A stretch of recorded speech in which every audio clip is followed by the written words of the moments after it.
Welcome to the November E&T All-Staff Meeting. It's great to be here with you all today. I'm Gina Beery, and I'll be facilitating the meeting for today. Just a couple quick reminders. This meeting is being recorded for any of our colleagues that can't make it live. They can watch the recording at another time. Please keep yourself muted. When you came in, you were muted, and please continue to adhere to that. And then also you can chat any questions that you may have over to Steve Wang. So please use the chat feature for that function. And then lastly, I also want to mention video feeds. So please be aware of your start video and stop video, just so that you're prepared to be on camera if that is what you have selected. Lastly, before I hand it over to Renee Fortier, is going to be just some information items we have for you to stay up to date to get the most relevant and recent information. So again, we have our E&T intranet site chock full of good stuff that you need to know. We have E&T operational updates posted on our website for our transportation website. And then lastly, there is UCLA COVID-19 updates available on the UCLA website. And all three of these hyperlinks will be made available to you in the E&T News Bulletin that will contain this recording and clickable links. So without further ado, I'll kick it over to Renee Fortier. So thank you, Gina. Hello, everyone, and welcome to our November Events and Transportation All-Staff Meeting. We'll be giving organizational updates and operational updates today as well, and answering your questions, as Gina mentioned. So starting this month, UCLA has joined other UC campuses in a pilot program called California COVID Notified. It's a new tracking tool that allows participants who test positive for COVID-19 to quickly and anonymously notify close contacts that they may have been exposed to the virus, thus allowing them to seek medical attention and reduce the risk to others. The program is open to all students, staff, and faculty, and it's strictly voluntary. The user identities are confidential and location information is not collected. Additionally, notifications are only sent to people who have opted into the system. The more people who participate in the program, the more effective it will be in identifying potential exposure and reducing the spread of COVID-19. You should have received a Bruin Post with additional information about the program. So next reminders, please remember that we are shortly coming to the end of open enrollment. It ends on Tuesday, November 24th at 5 p.m. So I strongly encourage everyone to carefully review your coverage and ensure that your benefits are what you need for 2021. So we will provide a link to UC's virtual benefits fair and open enrollment website during today's meeting.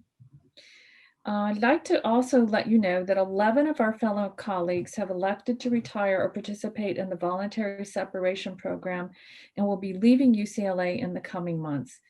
We'll be announcing their names shortly and plan on celebrating their service early next year.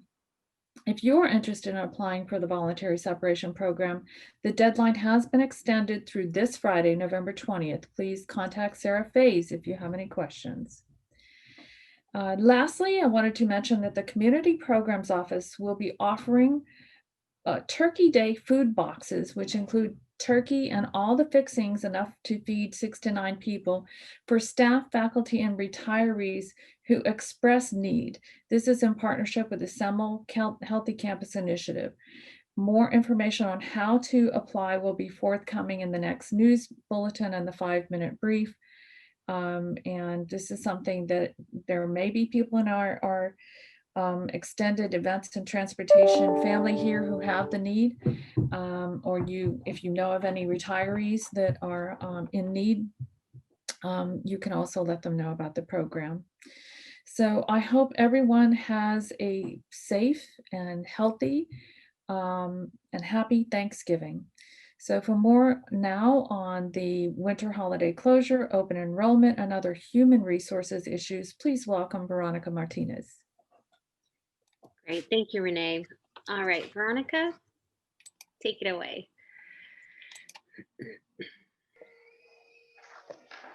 Hi, Renee. Thanks, Renee. Hi, everyone. Hope you and your loved ones are all doing well.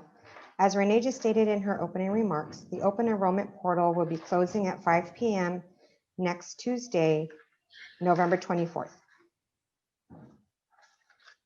There are a few information webinars left if you have questions about your health and welfare options. The UC System-Wide Benefits Fair is virtual and available 24/7. You can visit virtual booths and plan representatives will be available to chat live. A reminder that flexible spending accounts require a positive re-enrollment every year. Links to this information and more are available on the intranet.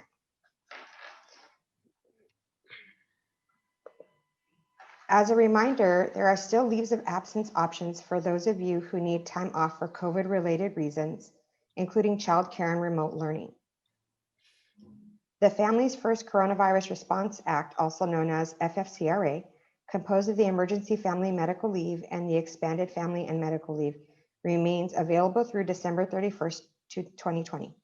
More information, including the updated FFCRA form, is available through the link on your screen as well as the intranet.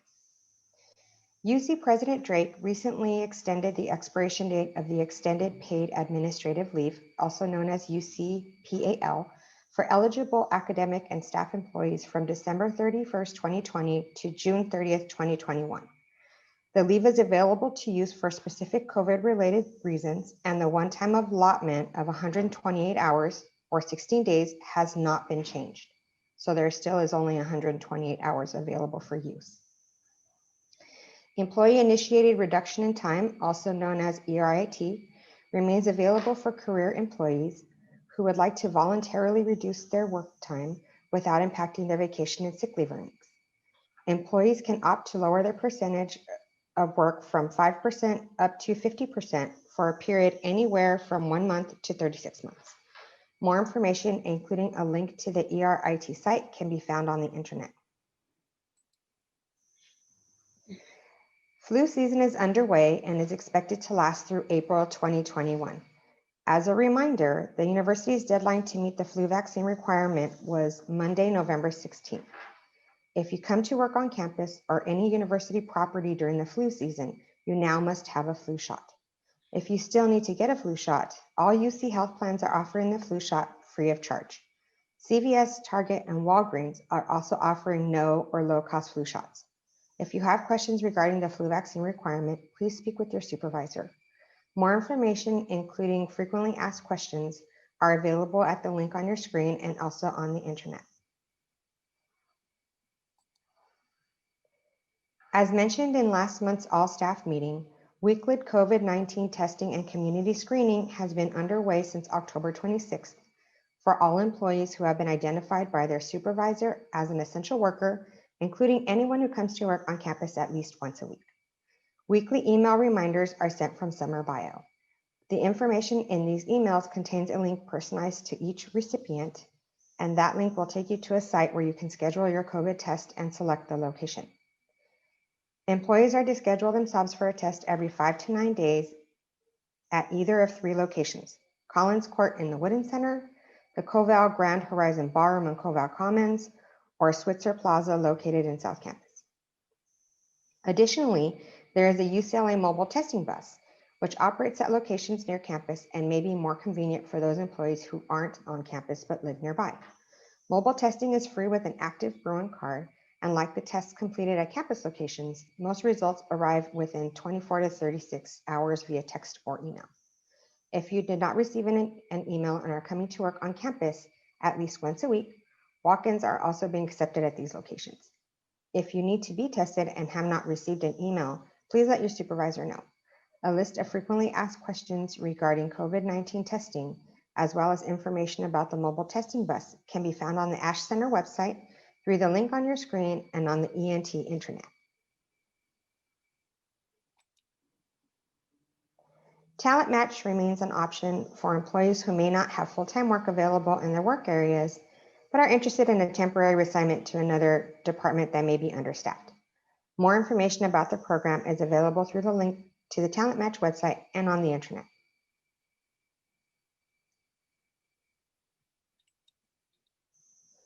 As Renee just mentioned, The voluntary separation program still remains available. However, the last day to submit an application for the voluntary separation program is this Friday, November 20th. As outlined in last month's all-staff meeting, this program provides employees the option to resign from university employment in exchange for severance pay. The amount of pay is based on an employee's full years of full-time equivalent service time. Most employees are eligible and were sent an email with information about the program. The application link is on your screen and is also available on the internet.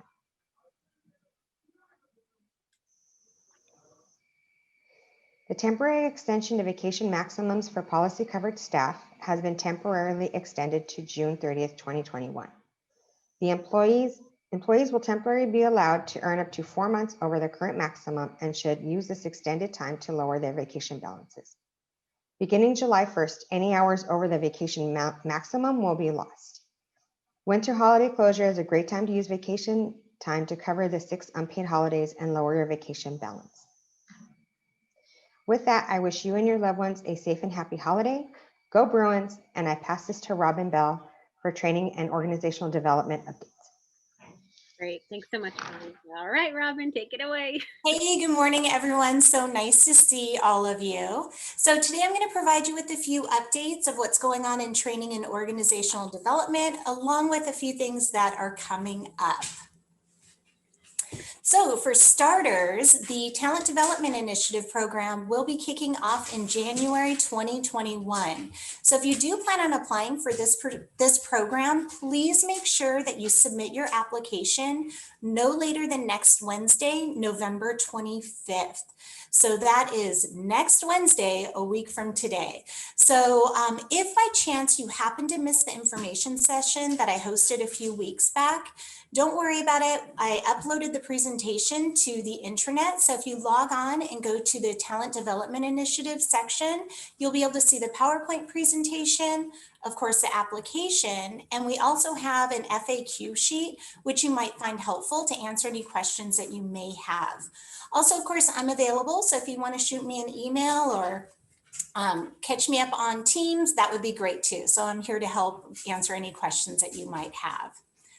Also, the Administrative Management Group, AMG, is recruiting for ProShare. So ProShare is a networking and support program available to all UCLA staff.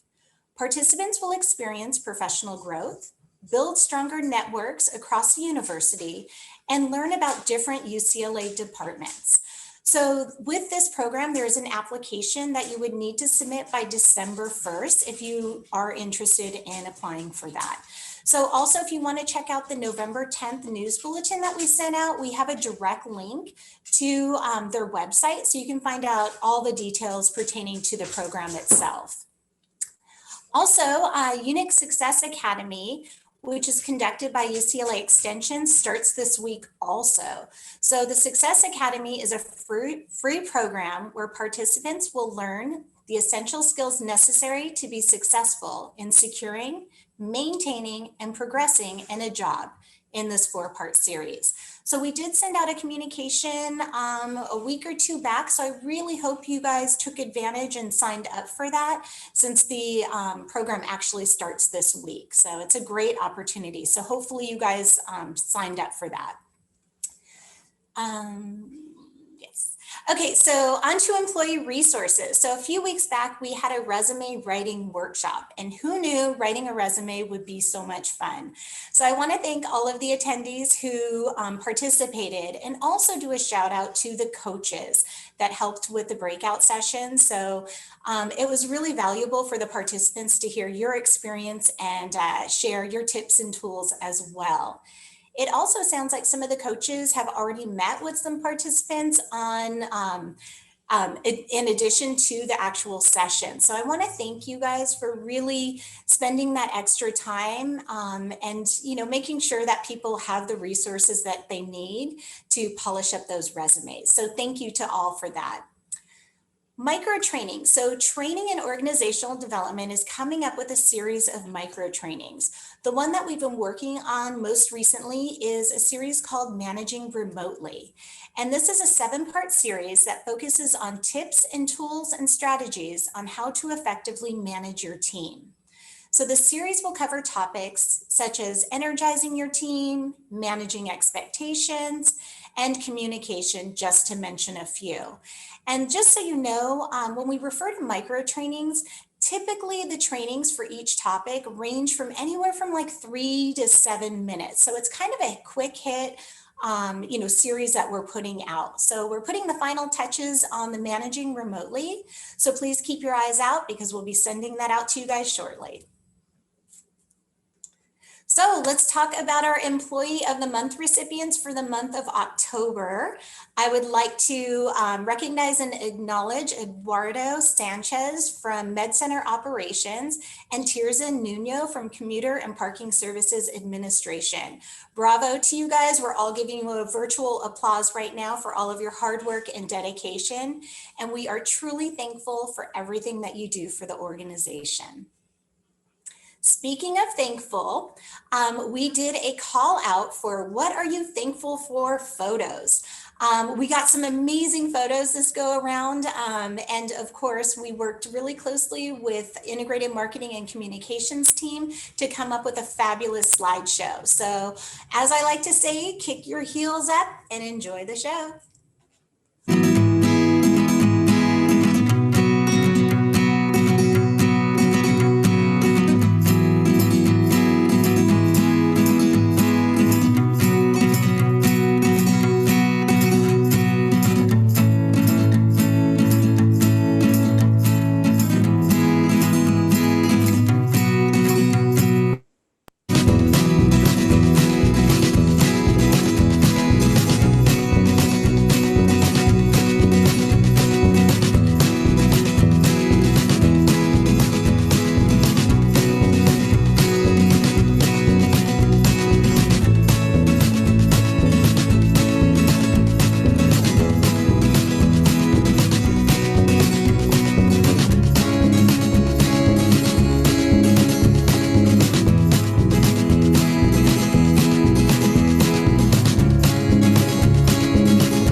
I just love those videos.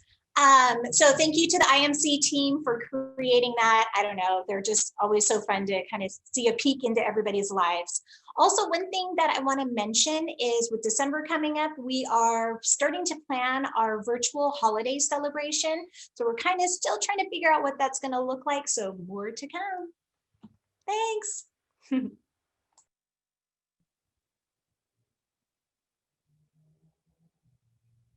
So now I'd like to hand it over to Lauren Burgell for the IMC updates. Take it away, Lauren. Thank you. Aloha. Good morning, everyone. So I'm going to give you a couple updates on what the IMC team has been working on this last month.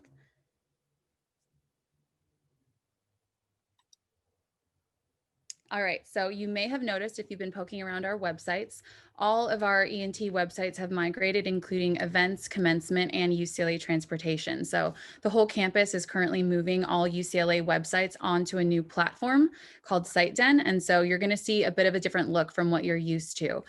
This is kind of deriving from some ADA requirements that the university wants to adhere to make sure the color contrasts are looking right so that so many people can access the website and reach a larger audience. So you'll see this new platform, a new look, and just wanted to let you know that these new websites are going to be best viewed on Chrome, Safari, or Microsoft Edge. We're really no longer supporting Internet Explorer as a web browser for the new website. So if you're for some reason still using IE, get off and get on one of the newer web browsers, and then that'll kind of enhance your experience as you're going through our websites. And we've also been working on a lot of campus COVID projects. So last month we talked about the introduction of the mobile testing bus unit. So our team has been marketing this all over campus, trying to get the word out that not only are there the on-campus testing locations, but also 6 neighborhood locations with the bus. So you can see here and on the next slide here, flyers that we've created, social media assets, TV screen slides that are going up around campus to let people know that there is mobile testing available, and also sending this to university apartments, letting students know that there is mobile testing available in their neighborhood.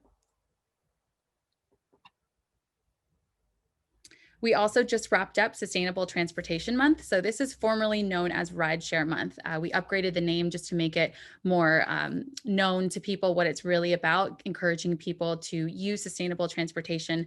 Especially during this time, we wanted to put a heavy emphasis on active transportation. And so our theme this year was Get Movin' Bruins, and reminding people that going out for a walk or for a bike ride or even using transit is something that is good for the mind and your health too. So we got some good coverage in the Daily Bruin for our efforts promoting sustainable transportation. And we had some online contests that got some good engagement from our Bruin community wanting to be involved with Sustainable Transportation Month. And you can see here, we've also been marketing Bruin Grad Pass. So this is the graduate student transit referendum that got passed that we discussed earlier. So we've been continuing to market this throughout the fall and putting out flyers and slides with information on the graduate pass and letting people know that they're saving a ton of money by enrolling in the program. And we'll be continuing to promote this throughout this school year. And also got some good coverage there from the Daily Bruin regarding this initiative. So we're getting the word out, and a lot of grad students are signing up to get their pass. And that's it. So I'm going to turn it over to the operations teams to give their updates. Awesome. Thanks so much, Lauren. All right, next up we have Diana Cortez with Finance, Systems, and Assets. Thank you, Gina. Good morning, everyone. I hope everyone is doing well. For Finance, Systems, and Assets, I'll start with a few updates on the Assets Office construction projects. As you all may know by now, the Events Office will be moving into room 106. This move is to be completed by the end of the month. Construction in the new assets area, which was previously occupied by Field Ops, will begin as soon as we receive the flooring material, which is set to arrive in 4 to 6 weeks.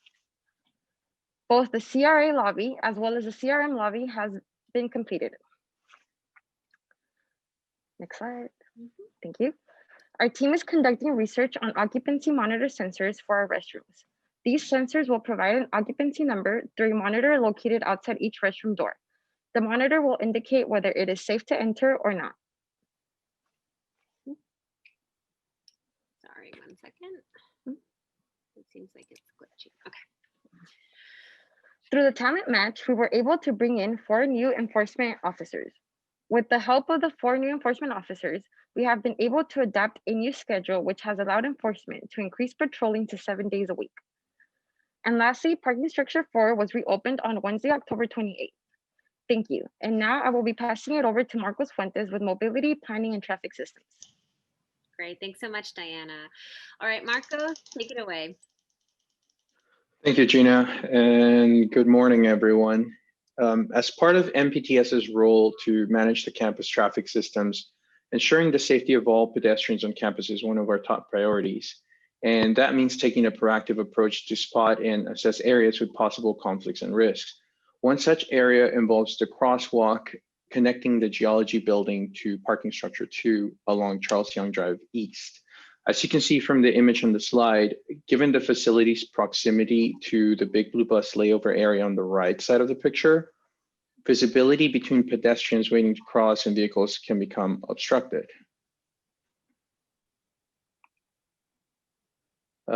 Next slide, please. To mitigate this, MPTS, in coordination with the consultant, designed and planned the construction of a curb extension, or commonly known as a curb bulb out, on the east side of the road for pedestrians crossing westbound towards Geology. You can see this highlighted by the red box in the image in the slide. This curb extension will allow pedestrians more visibility when deciding to cross, and conversely, drivers will be able to spot pedestrians waiting to cross more easily, even when there are buses laying over. Additionally, the crossing distance and time will be shortened for pedestrians, while vehicular compliance will be improved by relocating the southbound stop sign and creating an all-way stop intersection. Groundbreak for this project is expected to take place during winter closure. While on the topic of maintaining safe traffic system, MPTS conducts an annual speed study at various locations throughout the campus with the goal of identifying areas with speeding issues and developing appropriate solutions through traffic engineering and enforcement. This study consists of collecting the speed of 100 cars at each location during non-peak hours to more accurately capture the traveling speed in free-flowing traffic. For example, the chart in this slide breaks down the percentage of vehicles traveling over 20 and 25 miles per hour at each side, revealing that most vehicles in the study exceeded the campus posted speed limit of 20 miles per hour, with the Strathmore underpass having the highest number of vehicles driving over 25 miles per hour. The study further revealed speeding conditions when considering that the average and 85th percentile speed at each location exceeded the campus posted speed limit. This is important to note because with more of us working from home today and less vehicles on campus roads, it produces optimal conditions for speeding. For that reason, we will conduct another speed study in early December to capture effects of reduced traffic volumes on campus and speeding conditions during the current pandemic. Moving on, in January 2018, UCLA's Air Travel Mitigation Fund pilot program was launched to reduce the impact of Scope 3 greenhouse gas emissions resulting from UCLA business-related air travel. As the first program of its kind in the nation, the revenue collected by this program is used to fund on-campus projects with lasting carbon footprint reduction. Thanks to the program's success and with funding support from UCOP, MPTS will be delivering a webinar this afternoon to sustainability and travel officers from across the UC system with the goal of assisting 2 self-selected campuses and replicating similar programs to help reduce UC's air travel related emissions. And lastly, to better understand commuting patterns during the ongoing pandemic, a survey was conducted during the last week of October, revealing significant yet somewhat unexpected changes in commuting behavior. For example, of the UCLA employees who took the survey, 34% reported to be telecommuting. That is compared to only 3.2% in 2019. 35% of the respondents said that they drove alone during the same period, compared to 47.9% during 2019. And as you can see, all other modes, including transit, walking, and bicycling, were lower compared to last year, consistent with an overall commuting rate, with the exception of shared mobility, consisting of ride-hailing and shared micromobility, which remained flat. It's also important to note that about 25% of the survey takers reported to not be working during the week the survey was conducted. And that concludes all the updates for MPTS. Great, thanks so much, Marcos. All right, next up we have Diego De Haro with Commuter and Parking Services. Go Hello, ahead. everyone. I'll be providing an update on special events and courtesy parking. So as you know, UCLA continues to be closed for non-essential activity, and that includes campus events and event parking. However, I'd like to highlight the work special events and courtesy parking has done in relation to the transition away from in-person transactions. Event parking will no longer have parking attendants out in the field selling parking. Instead, parking will offer a more virtual and self-service experience for our customers. Pay station machines and Park Mobile, for example, are the primary forms of purchasing an event parking permit, which improves our internal data collection and knowledge base related to event parking transactions. Next slide. In order to better serve our campus partners, we introduced a new automated coupon code request process for courtesy parking. This new online self-service system streamlines and simplifies courtesy parking for individual guests and small groups.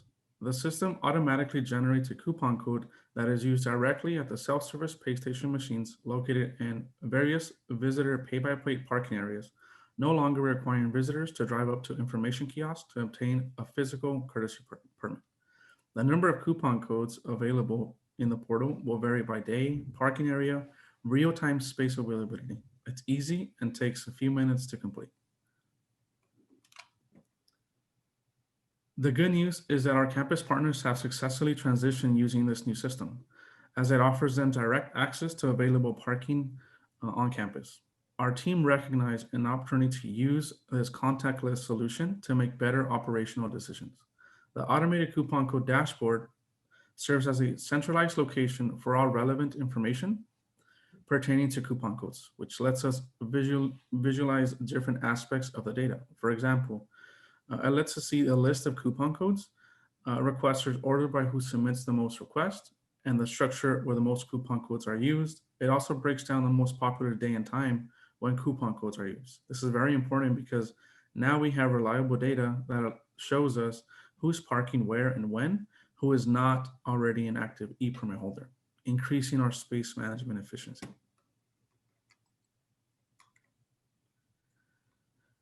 Even though campus remains closed, special events and courtesy parking recently integrated into the customer relationship management team to continue to support the UCLA community. For example, COVID-19 research has been an essential part of today's environment. We have partnered up with UCLA Health to coordinate specific parking areas to reserve for COVID research. In parking structure 27, for example, they have clinical trial participants that obtain complimentary parking using a coupon code. A portion of Lot E also has been designed to host pods that are used to isolate COVID-19 positive patients from recently recovered patients. In addition, we also partner up with Campus Life to help coordinate specific locations in both parking structure 4 and parking structure DD to allow the community a safe and distanced place to drop off their voting ballots or a place to temporarily park to vote. We recognize the hard work our team members and their commitments in supporting the campus community. Thank you for the time, and I hope you and your family have a great Thanksgiving. Great, thanks so much, Diego. All right, next up we have Chin Sahil, the Director of the Events Office. Thanks, Gina. Hello, everyone. The Events Office, as mentioned earlier by Diana, is in the process of moving into the Strathmore building. Our office furniture is being installed by Tangram as we speak, and the furniture, which is the furniture and moving company hired for the job. We will be settled in after the Thanksgiving holidays. The procedure for UCLA departments to film on campus was developed with the guidance of the Environmental Health and Safety Department. It is posted on a website for all to view now. The procedure essentially states that departments must contact our office. We will then review and liaise with the Environmental Health and Safety Unit regarding the proposed film shoot to get the COVID approval. If a department hires an outside company to film, that outside company will then need to fill out the online health symptom monitoring. And of course, an events online application must be registered by the department for review by campus stakeholders. Lastly, for almost a year, the Events Office has been working on our Lean project.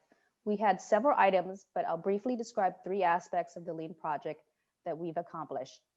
Training, 1, training our event managers to assist with the scheduling coordinator to schedule classrooms because student assistant positions were eliminated due to the impact of COVID. When we are allowed to schedule and host events again, this will be useful to our operation in assisting the scheduling coordinator. 2, we've completed the online scheduling request form for classrooms. 3, we've updated our events.ucla.edu website with new external filming pages, implemented the student permit online form, and the internal COVID filming procedure and information. As Lean is a continuous improvement process, we are still working on more to improve our operations. The two items that I'll be describing are the following, which we will continue to work on. One, continue to work with the fire department to streamline event layout approval procedure. And two, to draft new instructions for the Court of Sciences food sale for when we are allowed to schedule and host events again. Well, that's it for the events office. Thank you and have a happy and safe Thanksgiving. Great, thank you, Chinsa. All right, next up we have Marisol Aguilar with Fleet and Transit. All righty. Good morning, E&T. Thank you to our E&T on-site staff for keeping operations running, ensuring a smooth transition into fall service with Bruin Bus, and helping keep the UCLA community safe. FNT operations continue to operate normally through the fall. Bruin Access and Safe Ride are running via the on-demand app. Safe Ride is also running the fixed route Safe Loop bus route Monday through Thursday, 7 p.m. to 10:30 p.m. The COVID mobile testing bus is operational and providing support to help keep our Bruin community safe. Visit studenthealth.ucla.edu/mobile testing for schedule and more information. Please continue to ensure that when riding the Bruin bus, you are wearing a face covering as they are required.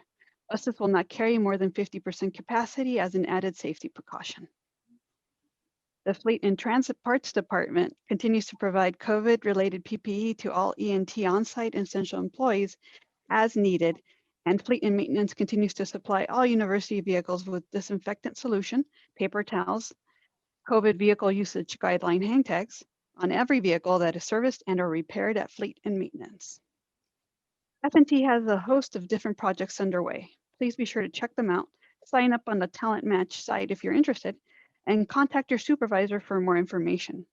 Here are a few examples of the project posting, as well as additional projects the teams are working on.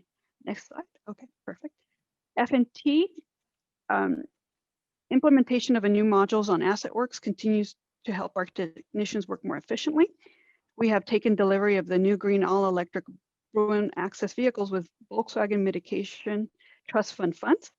We continue to support the campus with delivery and procurement of new vehicles, including 4 new first responder vehicles.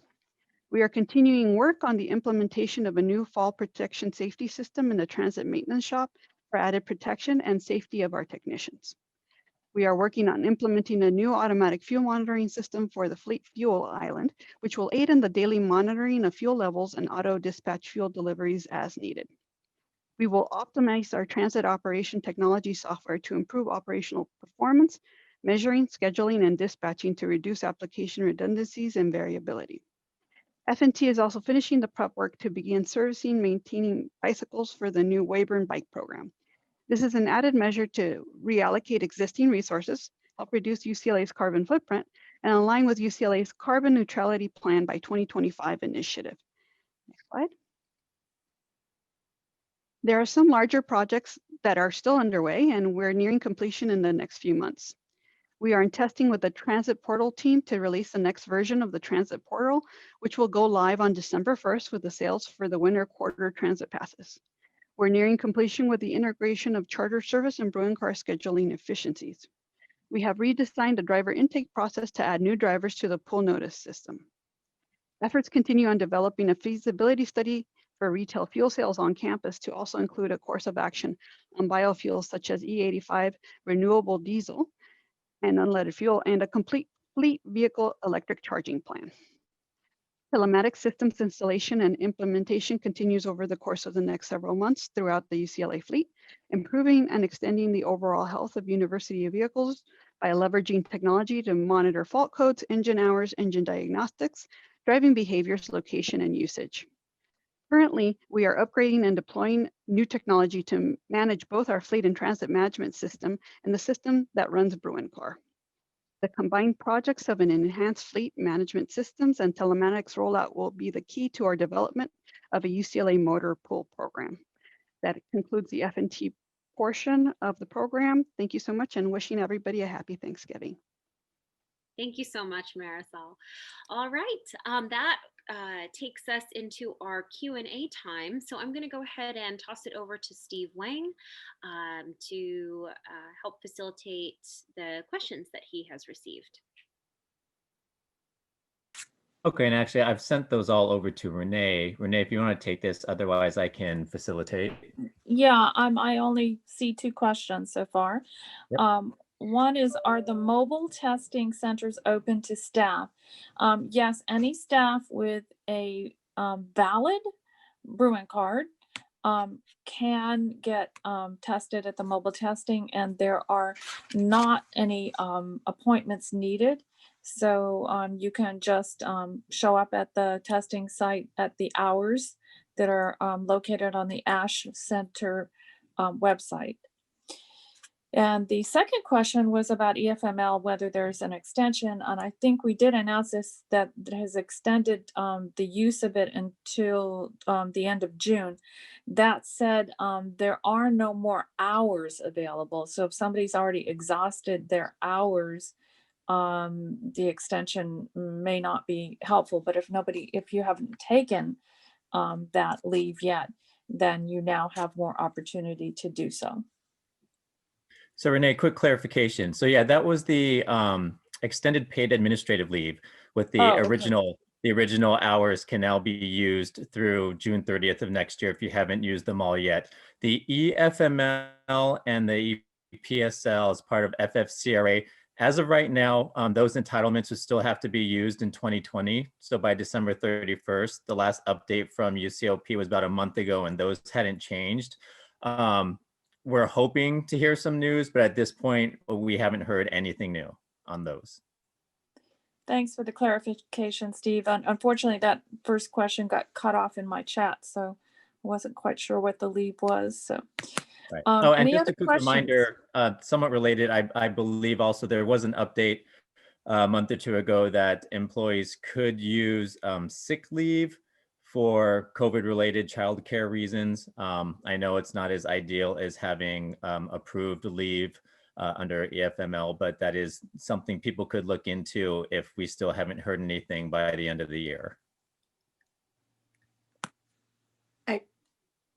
I believe that's policy covered only. Right, for policy covered employees.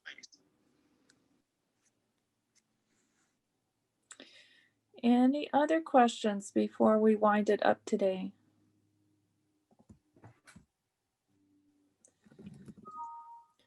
Last chance. Okay, I'm going to turn it back over to Gina. All right, sounds good. Thank you, Renee. Thank you, Steve, for facilitating that. And that's it. That's all we have for you guys today. I hope you got a lot out of it. Thank you for your time. Quick note that the news bulletin will go out later on this week with this recording and the hyperlinks for you all. So again, thank you for being here, and I hope you have a great rest of your day today and a wonderful holiday next week. Bye-bye.